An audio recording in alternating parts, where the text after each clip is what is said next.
believing in me because this right here, this, 10 out of 10. I'm obsessed.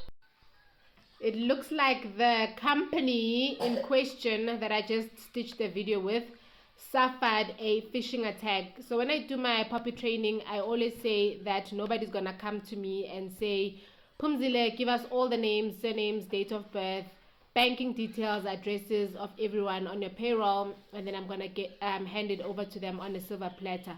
Usually what they do is that they will send malicious links enticing the reader to click on those malicious links. I always say if it's too good to be true, then it's too good to be true. Either, like as you saw the video that I just did now, the guy said he clicked the link when they promised a free iPhone 14 Pro or something like that. So if it's too good to be true, then most probably it's too good to be true. Another tactic that they use is that they will create a threat. So let me share an example where they created a threat. But before I share an example of when a threat was created to entice the person, which was me, to click on it, let me just go through the steps that you need to take when your company is phished. So do not click any links or open any attachments. If you receive a suspicious email, do not click on any links or open any attachments.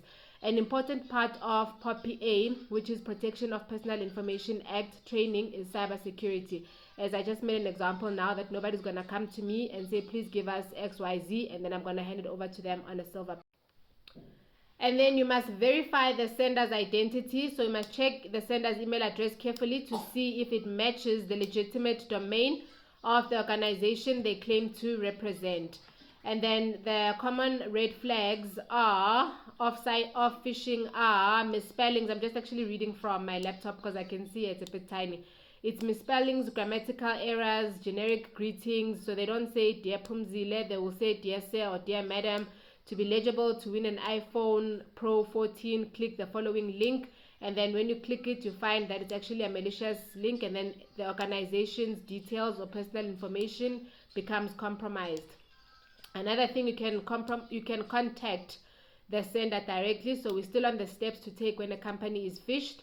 So phishing is when they send a malicious link or entice you to respond to an email so that they can access your personal information or the organization's personal information.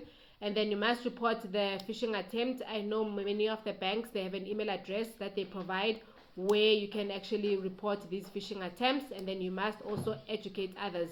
So let me just share a few examples of phishing attacks. As I mentioned, that usually the greeting is impersonal. So you can see here they say good day. So this was actually an email that I received, and then I used it as part of my POPIA Awareness Training. You can see they say good day. They don't even mention my name. So they either entice you or create a sense of panic. So you can see here they say, please see below SARS letter of demand. What do they say? For your urgent attention, please respond within 24 hours to avoid blacklisting and court summons. So as you can see and you can hear from the tone, it's creating a sense of panic. There's a malicious link or a strange link that is underlined. So had I clicked there, then there was a danger that they were going to access my personal information or personal information that is in my possession. And then you can see they say, sincerely, SARS debt collector, South African receiver of revenue. Sorry. But when you look at the email address, it comes from ashley@ashero.com. So it's not from SARS, okay? So that's one of the ways that you can identify. But remember always to report to the phishing attacks.